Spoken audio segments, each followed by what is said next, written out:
What's up, everybody? It's your favorite podcast, Get a Bucket. I'm your host, Payne, as usual. Hope you're all having a wonderful, wonderful day. As you can see, I got my man Mark over here, Mark Richards. Mark, say what's up to the folks. What up? That's right, that's right. All right, so Mark, for those of y'all who don't know, Mark currently lives in Tampa. I'm not going to give no specifics. We don't need anybody out here stalking you. But he lives in Tampa, so you already know we got them boys to talk about, them Buccaneers. I'm not the biggest fan of them because y'all know I'm a Panthers fan, but they are the Super Bowl champions, so you got to give them. They did their thing. But before we get to them, Mark, I wanted you to just, tell the people about yourself a little bit. We'll highlight you later on in the show, and towards the end, but just give them a little taste real fast. Well, my name is Mark. I'm from the 757. Same area as my boy Trey over here. Went to college together, so we've known each other for quite a while. So I'm happy to be on the show. That's right. I appreciate that. And I gotta say, ladies and gentlemen, Mark is actually one of the smartest people I legitimately know.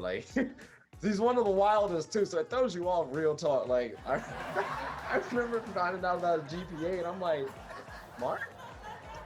I guess. I mean, it fits, but I didn't know. I didn't know he was in that. I didn't know he was in that stratosphere. So I mean, he's actually pretty intelligent, ladies and gentlemen. So I'm happy that he's on the show, and he'll be able to spread some good knowledge. So with that, Mark, you are a Boston fan, correct? Yes, sir. Boston Celtics fan since as long as I can remember. Okay. So he's not a bandwagoner, ladies and gentlemen. That's what he's saying. Some of y'all out there are bandwagoners. I had to point. I'm not calling nobody out. Anyways, why are you a Celtics fan? I know you said it's a long time, but why are you a Celtics fan? And who's your favorite Celtic? Okay, well, I've always been a Celtics fan, but my earliest memories come from playing NBA Jams. I don't know if you guys had the Sega back then, but man, that's all I spent my time doing. And as soon as I caught fire with D Brown, I'm putting a hurting on somebody. So, and as I got older, I started looking back and just learning more about Celtics lore. You got Larry Bird, who's one of my favorite Celtics. However, being that it's Black History Month, always got to get a tip of the cap to Bill Russell there, one of the engineers that paved the way. Hey, I mean, when this video drops, it might not be his birthday, but today is his birthday. So just give a quick shout out to Bill Russell, and his birthday, tributes to him. Great man. I haven't met him personally, but Okay. So it sounds like your study of the game for the Celtics is what made you the Celtics fan. So with that being said, is there optimism for you with the Celtics currently? Man, I gotta be real. I'm pretty tired of Brad Stevens. I mean, it's gotten stale at this point. And the reason why I say that is he has a capability of maximizing medium type of talent. But at this point, we've done with the overachieving. We have legitimate all-stars on the team. So why are we looking the way that we look? Why do we come out in third quarters with lackluster energy? Why does it take us to be clinging about 50% of the shots off the rim before we get a timeout? Why do we got to get dunked on and just get the monster mash to actually do some strategy here? 13 million or whatever you make it, man, I'll be up in the books every day. So why aren't you, Brad Stevens? Why aren't you? So I'm optimistic about the stars that we have, but what the hell is going on? So I don't know. It's up in the air thing. Also, Danny Ainge, your seat is hot. I'm tired of it, man. Literally, we've had a treasure trove of picks, and what have we done with it? I remember, bro, me and you, we could have put a team together, and we would have been bench starters. At this point, shooting the lights out. So, Danny Ainge, if you're listening, tighten up. Brad Stevens, if you're listening, get it together. Thank you. Oh, and when you retire, Danny Ainge, hey, I'm going to put my bid in for GM. I'm trying to tell you, I got skills.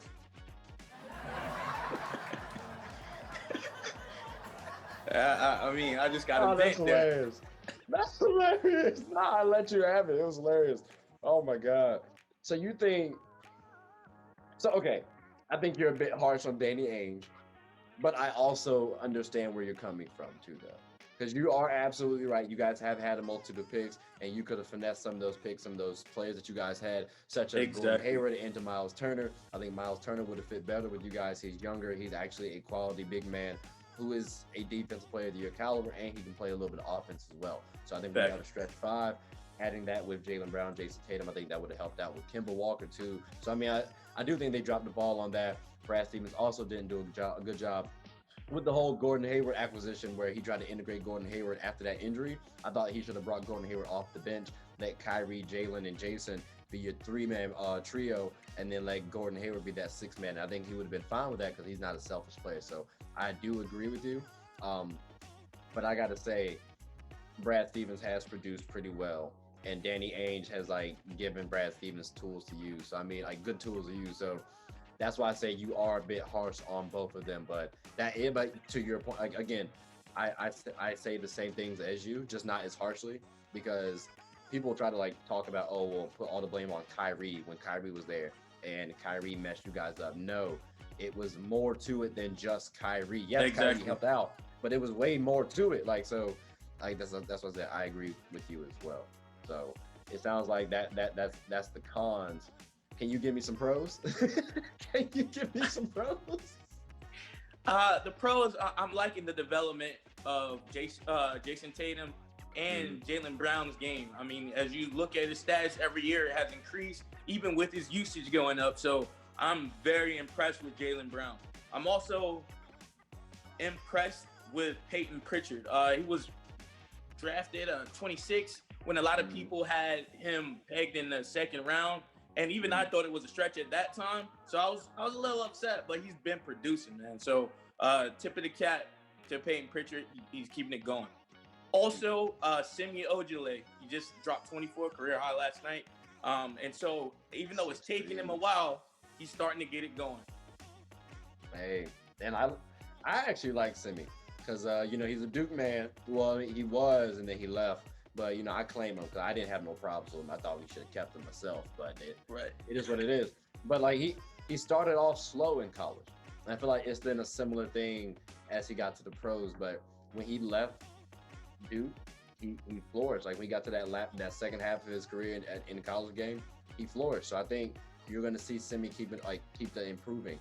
I like Semi for you guys. I like Grant Williams for you guys. And I like Peyton Pritchard. So I think the future for you guys is pretty solid because you have at least a decent bench and two quality starters and stars in Jaylen Brown and Jason Tatum. So I do think it's looking up for you guys. My question is, will Kemba derail you guys enough? And then I also think too, at some point in time, you're gonna have to trade Marcus Smart. Man, look, not Marcus, man. Like, and my reason being, he's the heart and soul of the team. I understand that, but who else are you going to trade? You don't want to trade up Jaylen Brown. You don't want to trade up Jason Tatum unless you're getting back a quality star for them. Okay, cool. But Marcus is going to have the most trade capital. It's not going to be Kemba because he's already declining. Tristan Thompson's getting older. Daniel Tice, I mean, he cool, but I mean, yeah, you know what I'm saying? But we got Smart's the TPE. Defensive player of your caliber. What? We got the TPE from that Gordon Hayward transaction. So if we, and that's what I'm hoping, that we use the TPE to get a quality four. Honestly, I know a lot of people are against acquiring Aaron Gordon, but I think he would fit really nicely as the four. They just came out there saying they're not going to trade Aaron Gordon. See, I wasn't up to that date for that. I had a paper to write, ladies and gentlemen, so a little bit behind the current times. It just came out today. Okay. Yeah, at least the report I saw. So if it came out earlier, I just saw it today. So in that case, it just comes a matter of who are we going to use the TPE for? Because now it's time to get off the pot. I mean, our title window is closing. On top of the fact that you're going to have to start paying the stars that we have on our team. Jaylen Brown did something nice. He took less than probably what he was owed for his services, and so within 3 years he's coming up. Tatum's coming up, so we got to maximize this window where we can. And with Kemba, his knees and all that other stuff, we got to make a move. We got to either make a move or blow it all down, but we can't be in this limbo. Yeah, I think you guys are gonna have to rebuild in like the next after like next year. To be honest with you, like maybe not maybe rebuild too strong, retool, Yeah, retool. okay, I agree with that. We have, But and it goes back to coaching. What is our philosophy? If we're going to be a 3 point shooting team, get 3 point shooters. At some point, you got to stop with this. I get defense, I understand, but if the object of basketball is to put the ball in the net, get people that can put the ball in the net. The but defense they can do be though. taught. They You do. said what? They still have Kimba. They still have Jalen Brown, Jason Tatum. It's not like Tristan Thompson is a scrub. Like he can still get you 10 points, and Daniel Tice isn't trash. Like he can still get you about 8 to 10 points. I mean, you have people out there. Grant Williams isn't trash. Like Peyton Pritchard, like you said, is doing okay. Even though a rookie, I don't want to lean on him too much, but you can rely on a rookie to give you 5 points at least. And then who else did I not mention? Simi, like he can give you five as well. Like and not while five isn't a lot of points, adding all those up eventually, yes, they do help out. And if you have a defensive minded team, you might be taking away some of the points from the opposing team. So it the philosophy I don't mind. I just think they missed their chance with Miles Turner. Like I agree. I think if you assign Gordon Hayward and then traded him there, that could have worked out a little better than him going to the Hornets for you at least. Because I mean, And that's what I'm I think it saying, would have Danny worked out. Ainge. Yeah. Yep. No, that's real. That's real. That's real. Now,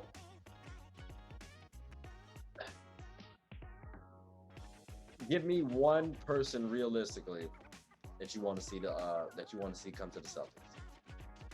One person realistically that you want to see come to the Celtics.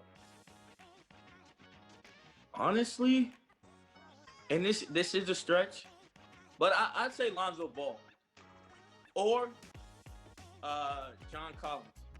I would say Lonzo Ball on the grounds that you could have a secondary facilitator. You know what I mean? Lonzo Ball, he's a playmaking guard, and he has that height and that wingspan. So even with the defense, he could still guard twos, and it'll be okay. I say John Collins, if not Lonzo Ball, on the grounds that like John Collins is a monster, man. Like legit on the boards, athleticism, and like I like Daniel Tice as well, but he does not have anywhere near the athleticism of John Collins. And so that Right. might also give us that defensive presence in the paint as well as having that he can give you 15 a night, 15 to 20 easy. So those would be one or the other. It's funny that you said John Collins because the Hawks is literally. I just saw the report today where they said they're willing to like trade him if like they're willing to like listen to trade packages, and I think he helps the Celtics. I just don't see him being what they need to go up against Joel Embiid and like those type of like Jokic and those type of those type of centers, Anthony Davis and stuff like that. Like John Collins is like a four to me, like a legit solid four. But if he goes up against the fives, yeah, he's athletic, but I personally don't see that working out to the best of the ability that they need it to. I think they make them interesting and definitely playoff contenders. Um, Getting to that contender spot though, it might be a little tough, and you're gonna have to give up Marcus Smart, Daniel Tice, um, probably some extra picks, because like realistically, you're trying to acquire the better player, so you're gonna have to give up more pieces. You know what I'm saying? So it's like I don't know if he's gonna be worth what you guys are gonna have to give up, and is he gonna make you substantially better than where you already are? I don't. That's why I don't know, but he does make you guys extremely interesting. And that's why I also pointed out Lonzo Ball. I mean, a playmaking guard off the bench to facilitate where he's not consuming as many shots and you still have maybe Kimba on or Jalen or Jason. You know what I mean? That'll be something that would be of lower cost, but it will still be something to benefit. At some point, you can't just sit on the pot. You got to make a move. And yes, make sure that move is beneficial. But after missing on the Miles Turner thing, it's time to make a move because what we're doing it isn't working and it's not sustainable. So you think I feel like if you bring in Lonzo, you're gonna have to remove Kimba. And why is that?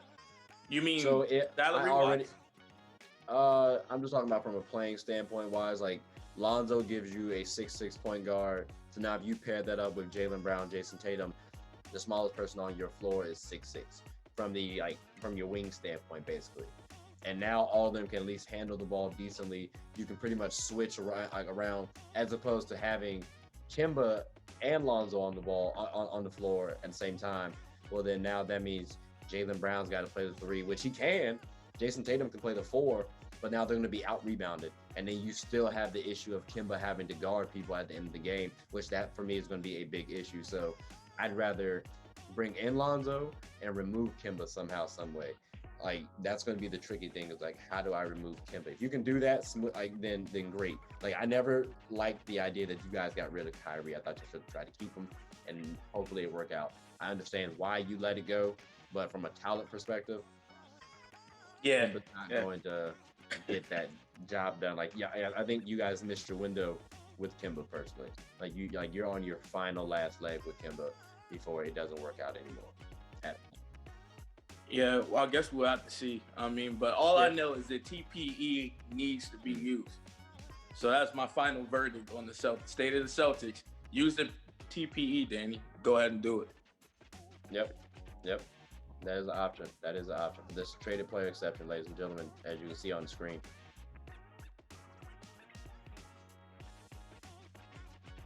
Now, I know we were talking about the Super Bowl, right? How did you like it? Not the result, but the party atmosphere. I mean, the know party you were lit. atmosphere is one of a kind out here in Tampa. Literally after they won, I mean, you got people honking, things going around in the street. You got people streaking. You got people. I mean, it was Mardi Gras, but not in Louisiana, and with a lot more white. Don't let me find out you were streaking out there. Please don't let me find no videos. Cover my goods. Cover my goods. But it was a vibe, man. It was a vibe. Something to behold. Okay. I'm telling you, it felt like it was you guys' for like the longest. I'm not even talking about the game. I'm talking about the season. Like even though they were, I felt like there was one point where I was like, dang, maybe the Bucks might not get it. Like maybe you guys might not make it down there. But they ended up making it. So and even when they were playing against Green Bay, I picked them against Green Bay. I picked them against the Chiefs. I don't have any video footage to confirm this, so people are probably just saying, "Oh, he's like talking shit," but he just blowing smoke in the air. It's like, no, I actually did, but it just felt like it was yours for the taking. I mean, like I don't know. Like, do you feel as though this really hurt Mahomes' legacy?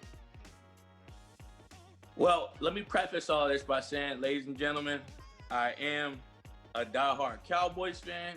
I was gonna say that, but I was also trying to help you out because your Cowboys are trash. I'm okay. It's cool though. Tried and true. But in terms of Mahomes, not at all. I mean, he gave everything he could on the field. I mean, there's only so much you can do when you're missing so many offensive linemen, and yet and still, I mean, you got memes and pictures of him literally throwing sidearm like he's Derek Jeter. Like, I mean, so he left it all on the field. If anything, I believe this is a stepping stone for him, where he has adversity. Prior to this Super Bowl, they were running through the league like a buzzsaw, honestly. And so I guess it might just be that one punch to push him to where, all right, I know I was good, but you know what? After getting beat like that, I don't want to feel that again. So let me work a little harder. Let me have a little more input. I agree. I think people are saying that his GOAT, the GOAT discussion is now closed because he lost to Brady. I feel like it's not closed. It's not closed. Agreed. It's just not as open as it was before. Like you know what I mean? Like that. Like the book's not on the shelf, but there is a bookmarker like in place right now. Like I mean, you gotta. They have a head-to-head in the Super Bowl, and before you say anything, their teams were comparable. Yes, but here's the caveat. Here's two caveats. One, age. This is Mahomes' only third year. Yeah. It's not his fault that he was born when he was born, to where we don't know how many other times he might get to face the GOAT, the current GOAT right now. So Right. that's not, you can't penalize him for that. But also, what I'm saying is, when you're missing that many offensive linemen, like, you're going to feel it, especially against a talented Tampa Bay defensive line. So, Right. and if we can flip this to where when Brady was getting rushed outside the pocket and stuff like that, he was throwing picks. Like, look at him last year. He didn't have the offensive line, and he was looking kind of suspect. Right. So you can't write Mahomes off just yet, because I mean, he's second, third year. So just give him time. Now, if he comes in and ends up winning 7 Super Bowls, then you have to dig into the stats. But until then, don't close the book just yet. Yeah. Let's watch him grow. It's just year 3. I agree. I actually think. I mean, it's gonna be tough. At the end of the day, people are always gonna say, "Well, they had a head-to-head." So even if he ties him in Super Bowls, oh, they had a head-to-head. That's always gonna be the deciding factor. And it is his 3rd season in the league. He's already won an MVP and a championship. People are gonna say, "Well, now he was already established as well." So you can't give him that excuse of like that second to third league like season anything. Like, there's no excuse there. Now, like I get what you're saying. The door's not closed. I'm saying people no one's gonna say, "Oh, well, he played it when he was younger," because Mahomes just won it recently. Like, he just won the championship. That's what I'm trying to say. So it's like, I think Mahomes has to get like 8 Super Bowls, or no, it's either you get 8 plus Super Bowls, or you beat Brady in a rematch. You have to beat him, not win the game. You have to beat him. I mean, they beat you like Grandma did when she told you to go get your Switch. oh, especially on them hickory trees. Yeah. Yes, sir. Like, they didn't score in double digits. I didn't know that was possible for them. That's what I'm saying. They got smacked, and then think about it. Like, without that, I mean, I feel like it would have been a lot closer had he had some of the offensive line there. Also, let me say, though he won the MVP and all that other stuff, still, technically speaking, for QB development, it takes still about year 3 and 4, and right in that sweet spot to where they really start developing, where you start to see them at peak performance. So yeah, I mean, they got their ass kicked, like, honestly. But look at what he was doing in the league prior to then. So I don't think we've seen the best from Mahomes. Oh, by far, we definitely haven't. But I think that, like I said, you got to produce Super Bowl championships. You said 8. You have to. So he needs 7 more, and that is a lot. Like, let's say he's 3 years in now. Let's say my man has a 20-year career. Do you think that's realistic? Because he has a 10-year contract right now. I honestly think it depends, because you know about the salary cap. At a certain amount of percentage, it may start proving detrimental when you can't start signing those other premier agents that you may need on the defensive side of the ball, because, as they say, defense wins championships, though Mahomes may be a caveat, but still, somebody got to stop him from scoring, or he's going to have to put up 50 every game. Yeah. I think you're absolutely right, because, again, my Panthers, we ran up against them Broncos. We couldn't close it out. Like, and it's because there was a great defense in place, and we went 15-1. Like, that's nothing to scoff at. So right. Cam Newton won MVP. I was pissed, boy. So you need a good defense. I think like you said, with the way their finances could actually increase. I don't know why I can't think of the word right now. Oh my salary god. Cap. Yeah, the salary cap. I don't know why I couldn't come up with that word. Thank you. But with the salary cap increasing, that might be able to allow them to get additional players next. So that could help them out because they have Mahomes locked in. I feel like they've tried to like project that into their finances. I'm not a financial guru or anything like that. I'm just saying I would hope that they did that already, that they did the due diligence. But it sounds like you think his legacy isn't really tarnished. Now, do you think in a Super Bowl rematch, is it going to be Brady or Mahomes? And why? Ass- The biggest reason. okay, assuming that he even has two of the three linemen, I believe, that were out, I Mm, believe he edges it out. I believe he edges it out. I mm. really do. When you say, so you say edges it out like it's a close one, like so it's like a field goal type game, like how Brady used to do folks back in the day. I think it'll be about a touchdown. Touchdown Mm, and 10 points. okay, okay, But I gotta okay, go Chiefs with this one. Yeah. okay, okay. And it's just because of the extra protection that he has then. Exactly. I mean, you saw him scram. They said he ran for 497 yards. Yeah. Cumulative scrambling. Like, what? You get what I'm saying? So, And he was hitting people like in the face mask.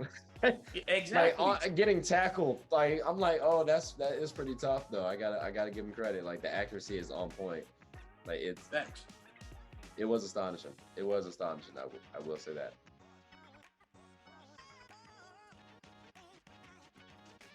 All right. Well, I will say, we've had some good combos, but the moment is upon us. We will be talking about yourself, Mark. So you stated that you play semi-pro, correct? Yeah. I played in Okay. Texas, the Texas United Football Association. I was with the Okay. Lone Star Bandits. Okay. And I'll tell you one thing, football in Texas is a whole different breed. Literally, I mean, there were linemen 6'7", 350 pounds. I would come Wow. home and literally pass out. Like, I ain't want to drink on the weekend. I ain't want to do nothing. Just want to sleep. Boy, Right. it was huge. You had running backs, 5'9", 240, running 4'4", bowling balls, going downhill type of fellas. But if you can Dang. play there, you can play anywhere. So Okay. I, Okay. I left there. Now I play with the Tampa Bay Tigers. Go Tigers! We got a game tomorrow, Ooh. where we play the Wesley Chapel Apaches. And so it's a good. It's pretty good. It's a nice Okay. little atmosphere. Okay. Okay. Okay. What's y'all record looking like? Like you going to the bowl? Actually, will there be any bowl games for y'all? Like or any championship games for you guys?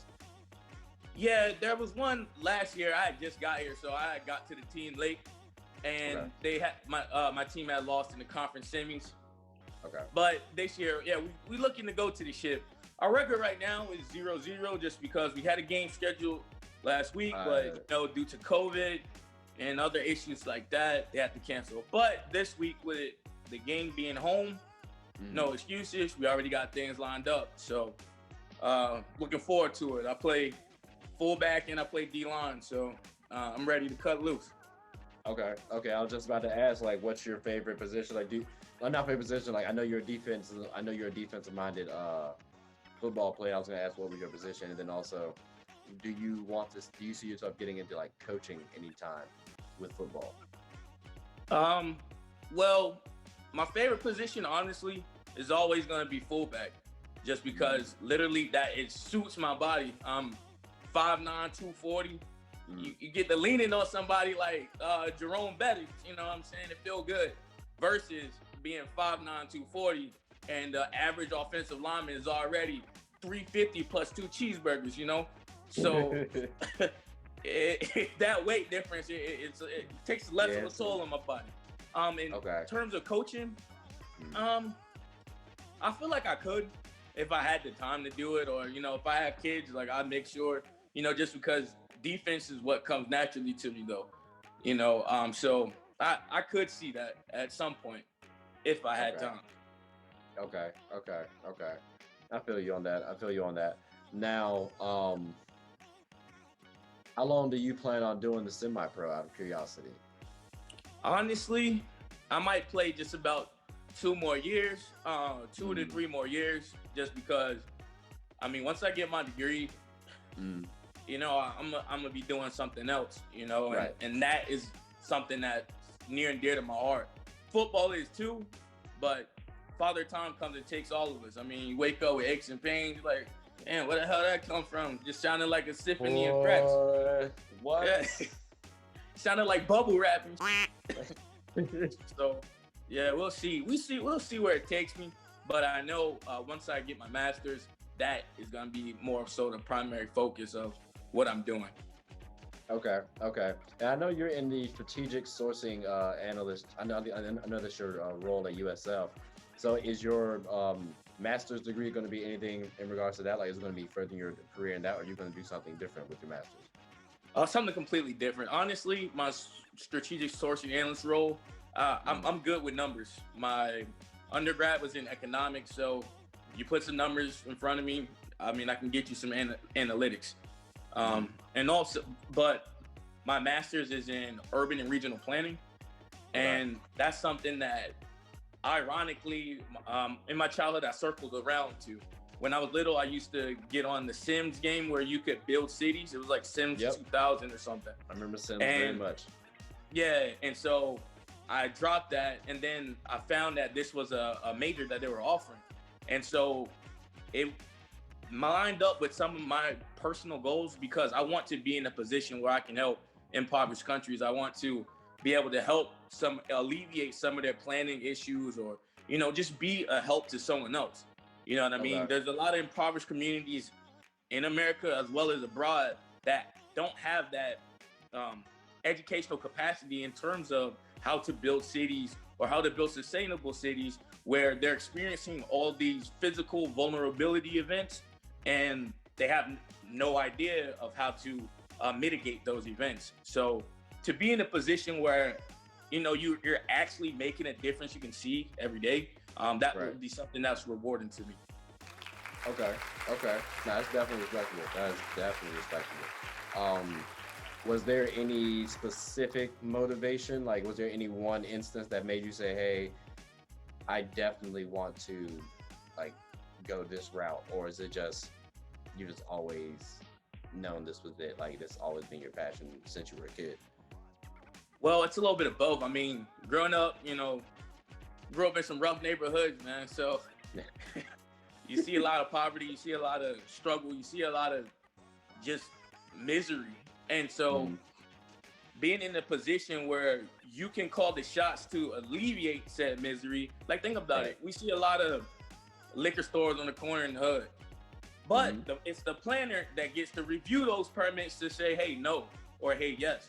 You know what I mean? So some of that stuff, we can combat some of that gentrification. We can combat some of that, you know what I mean, that oppression by having Mm-hmm. someone that's in a role to fight and advocate for the community from a standpoint where they have the capacity. They can walk into a room with the knowledge to say, hey, you can't treat this community in kind of way. And that's something that I want to be. So Right. No, that's dope. That's very dope. That's very dope. Now, getting, I guess, to the USF job. Um, how you liking that? How you liking that? How's that coming along? I Don't mean, no, it no, is no. what it Don't is, say. I was about honestly. to say. Don't say nothing to get fired. Nothing like that. Yeah, yeah, no, no. Everybody.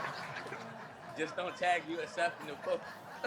But no, I mean, honestly, I like it because it reaffirms the skill set that I already have. So, I get to sharpen it up. Right. Also, you get to see how money moves within the university. I'm responsible for reports that go to governors. You know what I mean? And also, you get to sit in on business meetings to see how procurement works within various factions, whether it's Amazon, whether it's, Fisher Scientific and stuff like that. So that part of the job is really cool.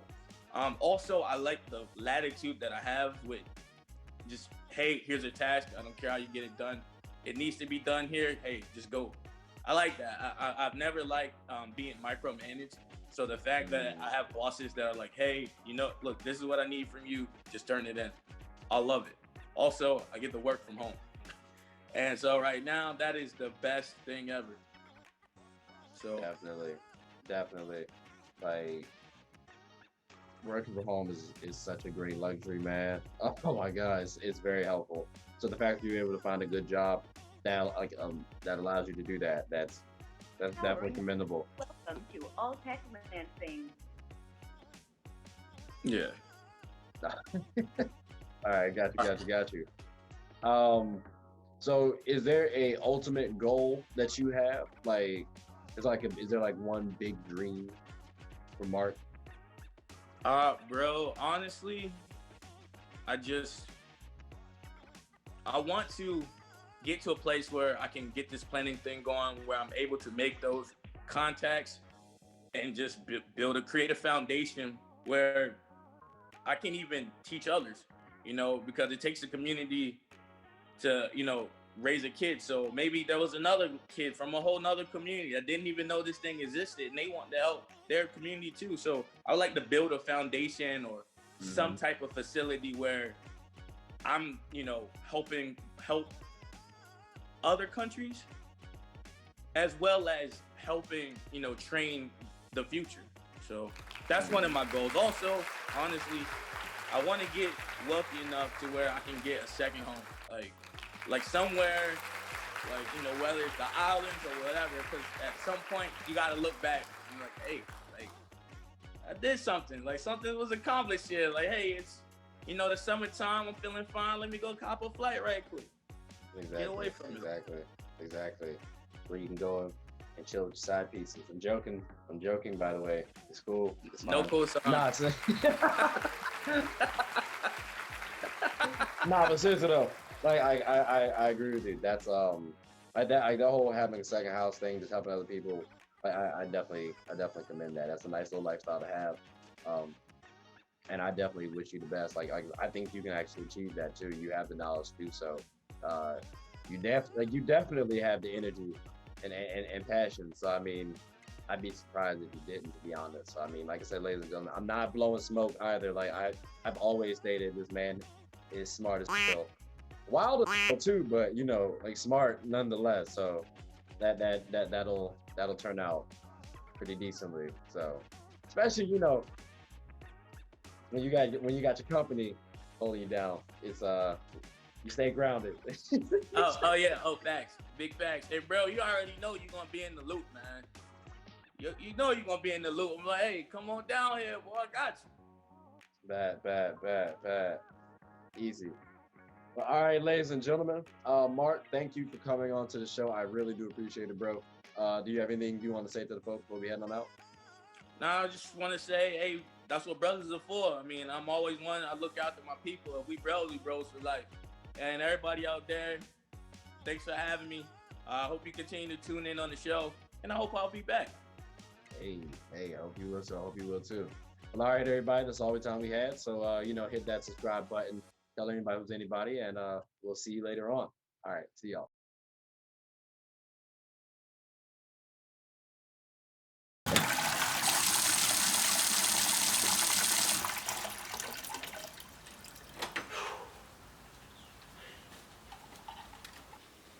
Oh, I did not know you guys were still here. As you can see, we're at the back end of the show. No pun intended, but look, hope you all enjoyed it. And before you go, please subscribe to the YouTube channel, follow the IG account, share the content to anybody who's anybody. And most importantly, leave your thoughts and comments below. But I gotta go back and play Buddy in 2K, so let me unmute him real quick. Excuse me. Hey boss, I'm back. Nah, you better catch this word. We get buckets around here, cut.